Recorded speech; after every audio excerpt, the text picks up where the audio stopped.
I'm now going to show you how to use a signal to move a vehicle. This can be very helpful if you want your vehicle to work with a PLC. To get started, let's select our mobile robot. Now go to the Modeling tab. In the Behaviors drop-down menu here, I'll add a boolean signal behavior. I'll now connect my signal to my script because whenever the value of the signal changes, the script can get that notification. In the Properties panel, I will expand the Connections list and add the Python script as a connection. In the script, I'll get a handle for the signal. Alright, signal equals com.getBehavior. The name of the signal in the component is boolean signal.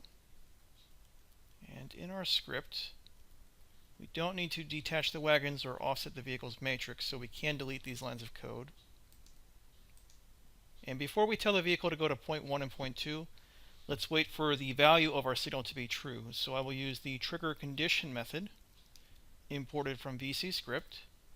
Now use a lambda operator to create a quick function for testing if the signal's value is equal to true. So now the vehicle will not go to point 1 and point 2 until the value of our signal is true, and this condition will only be tested when there's a trigger to our script.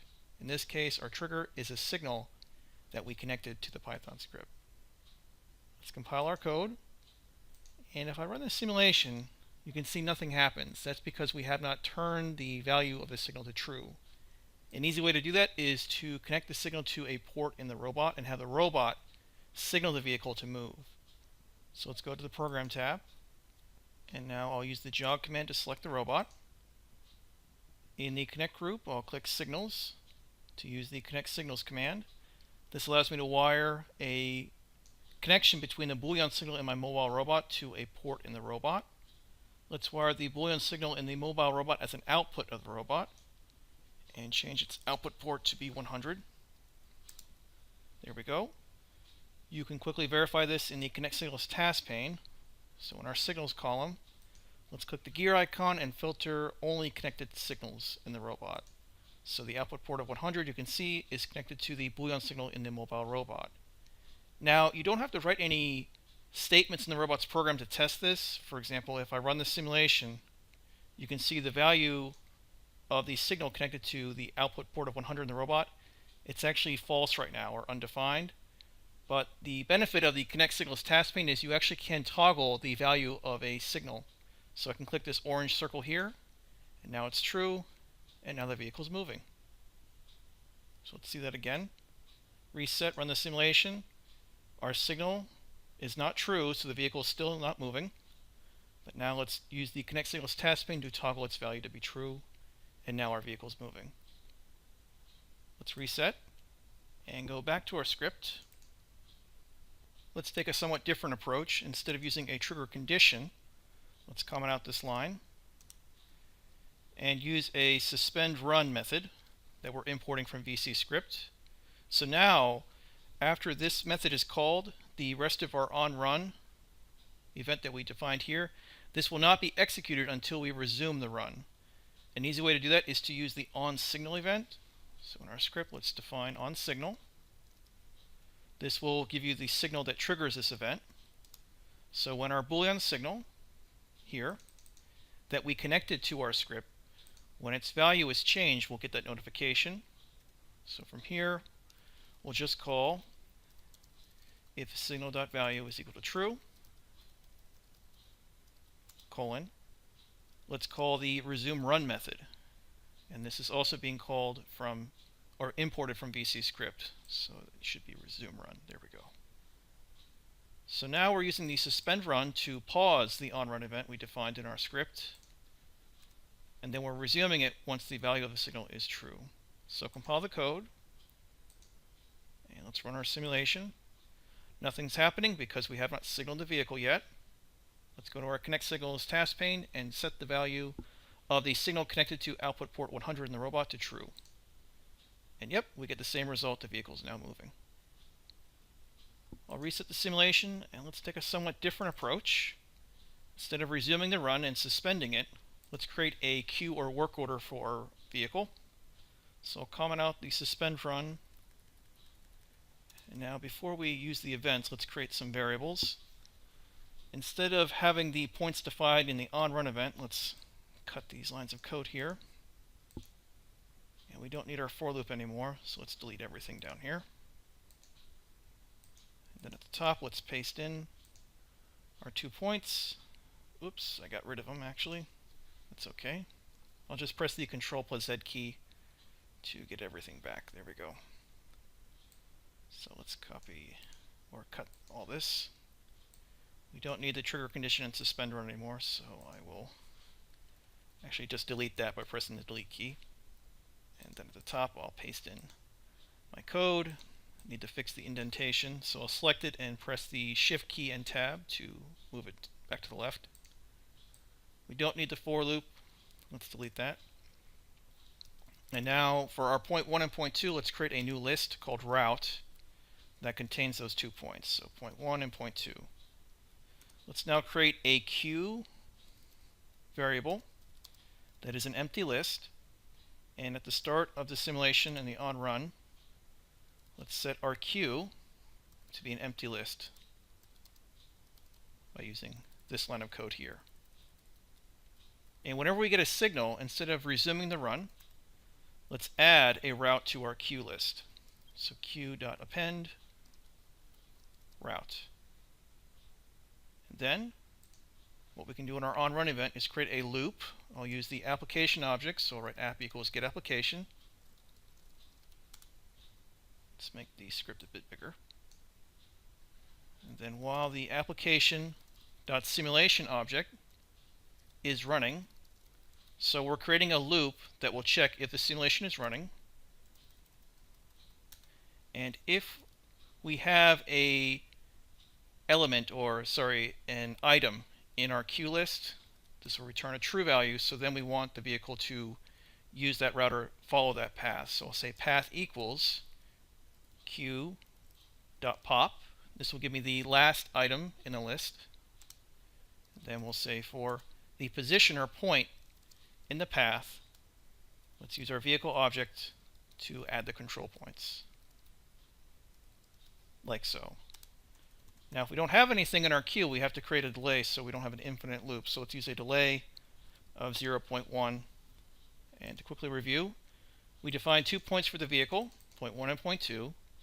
We created a route list to contain those points. Whenever we get the signal connected to our script, its value is true, we're going to add that route to a list called queue. At the start of our simulation, the queue is empty, but then we created a loop. So while the simulation is running, we're going to check if there is an item or job in the queue. We'll then get the path that's in the queue and tell our vehicle to follow that path. Otherwise, we'll just loop back and keep checking. Compile the code. Let's minimize our script and check the output panel real quick. It's empty, so it's fine. Let's now run our simulation, and nothing's happening because the value of our Boolean signal is still false. Let's now use the connect signals task pane to set it to true. And yep, we get the same result, the vehicle's moving. Let's now reset and go back to our script. And instead of using the while loop, we can just remove this, or let's just comment it out. You can keep it for future reference. Because if you don't want to use a loop, we can go up here to our onSignal event, and instead of adding the route to a queue, let's comment this out. Let's just define the path of the vehicle from here. So we have to get the vehicle object as a handler. So once again, I'll say comp equals get component. Equals comp.getBehavior.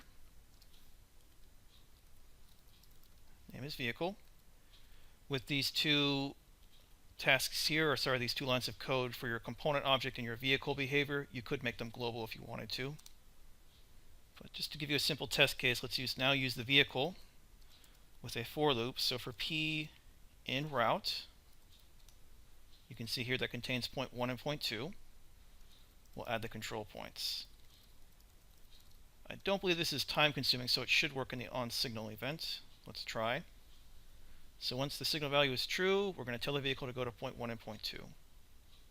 Compile the code, minimize the script, check your output panel. It's error free, so that's good. Run the simulation.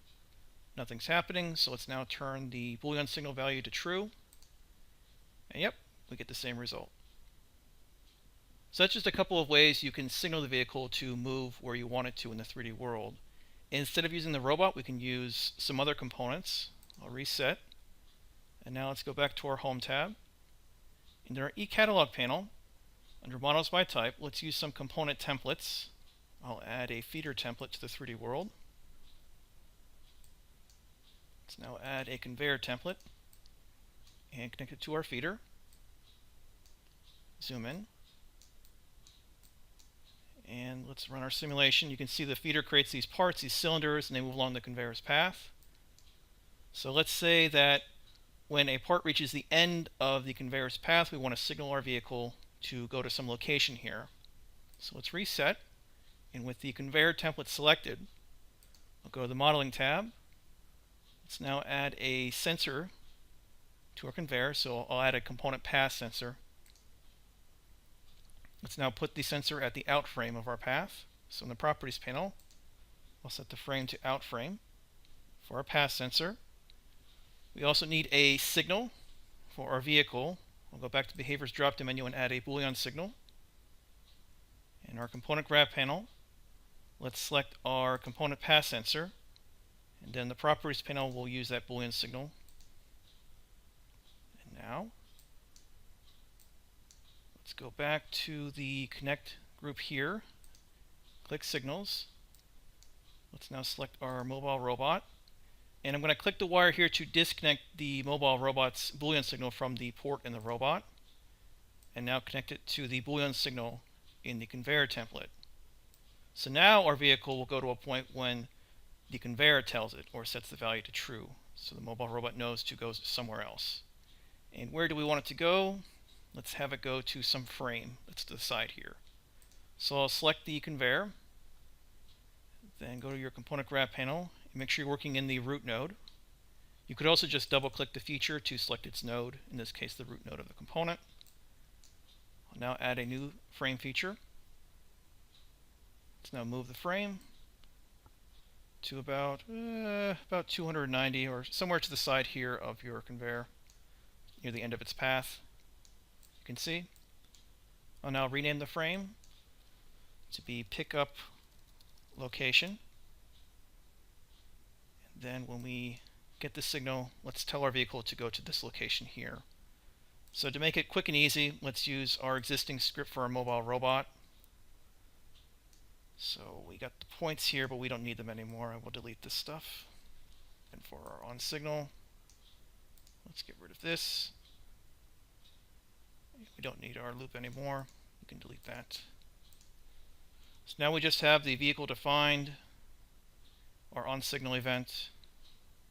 So let's create some global variables real quick. I'll get the application object, so app equals get application. I'll again get my conveyor, so I'll use the application object to find the conveyor as a component. The conveyor's name is straight conveyor template, I believe. Then let's get the frame in the conveyor, so frame equals conveyor. That get feature. We are pretty much doing exactly what we did in some earlier videos. We're getting that pickup location frame. The point we need to go to, let's get the world position matrix of our conveyor. So conveyor.world position matrix. Let's now get the no position matrix of our frame in the conveyor. So npm equals frame.no position matrix. And then our point is the world position matrix times the no position matrix of the frame. And then when the signal value is true, in the on signal event, let's tell our vehicle to go to that location. So let's actually take our component, our signal, and our vehicle, and let's move these to make them global. So I'll cut and paste, fix the indentation, and just create some white space here. Then when our signal value is true, let's use the vehicle object to add the control point of that frame feature in the conveyor. So add control point, point.